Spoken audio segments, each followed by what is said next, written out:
Abril Despedaçado de 2001, ou em inglês Behind the Sun, com a inspiradíssima atuação de Rodrigo Santoro e do jovem Javi Ramos Lacerda, esse filme orquestra o tema da vingança no sertão brasileiro. Gostaria de saber mais sobre a poeticidade dessa produção nacional? Confira aqui em Cine Semiótica Cinema sob uma nova ótica. Abril Despedaçado é uma adaptação da obra albanesa de Ismail Kadaré, de mesmo nome, que constrói o mesmo tema da vingança da produção audiovisual, no entanto, o faz conforme a tradição albanesa, história na qual olho por olho, dente por dente é algo corriqueiro em certas regiões montanhosas da Albânia. A sua adaptação no filme Abril Despedaçado, por meio da direção de Walter Salles e do roteiro de Karim Ainous, possui um lirismo resultante da dualidade entre a seca e o sonho de um jovem de alcançar o infinito oceano. Envolvida em outros filmes premiados como Madame Satã, de 2002, O Céu de Sueli, 2006, A Vida Invisível, 2019, entre outros, Ainous faz uma parceria perfeita com a direção meticulosa e ao mesmo tempo de atmosfera lírica de Walter Salles.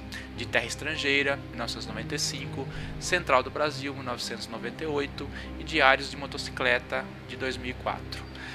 Abril Despedaçado faz uma adaptação da Albânia em terras brasileiras, porém contextualizada no ciclo agrário da região nordeste das primeiras décadas do século XX.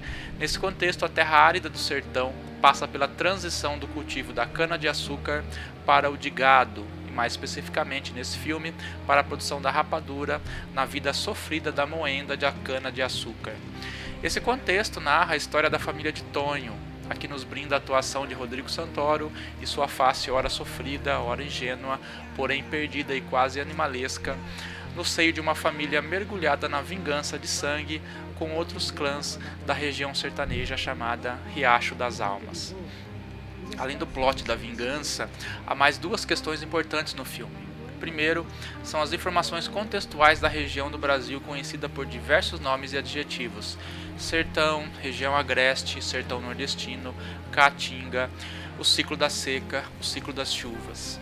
É ali onde se desenrolam vários episódios da cultura brasileira que no início do século XX foram tratadas em livros denominados romances regionalistas, os quais alimentaram a literatura brasileira moderna, ao mesmo tempo em que denunciavam as mazelas de uma sociedade que passava de escravocrata, lembrando que o Brasil foi um dos últimos países, infelizmente, a finalizar o tráfico de escravos, para uma região de engenhos de cana-de-açúcar e de produção agrária de bovinos. Essa passagem não diminuiu a pobreza, o messianismo e as necessidades de uma região que depende dos ciclos das chuvas para ter condições de produzir e assim viver uma vida digna. A segunda questão no filme diz respeito à poeticidade da linguagem lírica que a todo momento Walter Salles tende a orquestrar na direção narrativa do filme. Apesar do já consagrado Rodrigo Santoro, que anos atrás tinha sido premiado por Bicho de Sete Cabeças, veja análise no card, a atuação de José Dumont é algo brilhante, que não passa despercebida de forma alguma, pois seu olhar cru, severo, exigente, sofrido, religioso, de um homem simples destinado a cumprir o destino de sangue entre famílias, nos faz sofrer junto com sua prole. O filme imediatamente nos leva a uma análise técnica, pois os signos do sofrimento e da seca, entre o ciclo da seca e da chuva, ficam estampados nas feições dos personagens, que por sua vez combinam com o próprio tempo e espaço que os cerca. A luz da lua e a sombra de Tonho, a noite plena frente ao dia extremo, o espaço aberto seco de Riacho das Almas, oposto à vila agitada de Bom Sossego e seus espectadores do circo itinerante, enfim. A luz do sol saturada e a luz de velas tremulante na noite, tudo muitas vezes claramente filmado com iluminação natural. Cada toque da direção de arte e, sobretudo, da fotografia nos faz imergir no contexto da vida simples sertaneja e da impossibilidade de ascensão social, ou seja, de vidas que estão condenadas a um destino de insignificância, com desejos tão parcos quanto a falta de nome próprio do menino, ou Pacu, uma criança com uma identidade encoberta por um apelido. Aliás, um pouco de sua identidade surge quando ele está com seu amado irmão Tonho, ou quando ganha um livrinho de presente em que menino diz saber ler as figuras apenas. Não há mais o que dizer de Abril Despedaçado, resta apenas apreciá-lo.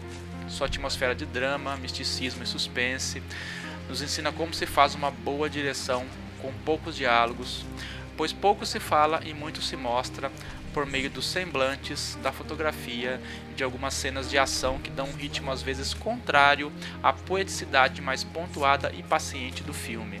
Nesse caso, há um momento em que Tonho, por exemplo, cumpre o seu destino de aniquilar um dos inimigos de sua família. Em outro momento, a oposição entre o sonho do mar infinito e da seca realista e nefasta inunda os pensamentos de Pacu, logo bem nas cenas iniciais, pois sabemos da impossibilidade da vida em outro lugar, assim como a dos seus próprios sonhos. Aqui temos vários pontos positivos para a direção de Walter Salles, que acelera em certos momentos na expressão e desacelera em outros quando a narrativa precisa de uma pausa. Sofremos juntos quando Tonho conhece o possível amor de sua vida e fica contemplativo, quase inativo frente à liberdade que a circense Clara, interpretada pela belíssima Flávia Marco Antônio, exauria em sua silhueta, seus gestos, enfim, por sua condição de não ter no seu destino a marca da dívida de sangue, como o tinha Tonho quando a conhece e a chama Sereia. Aqui a metonímia do oceano reaparece. Se houve uma produção brasileira que vi e hoje revi com todo orgulho possível, pela expressão de altíssima qualidade e pelo conteúdo místico, tradicionalista e estratificado brasileiro, essa é chamada Abril Despedaçado, cujo título em inglês é tão poético quanto Behind the Sun. Poderia ficar horas falando dessa produção. Cinesemiótica, cinema sob uma nova ótica.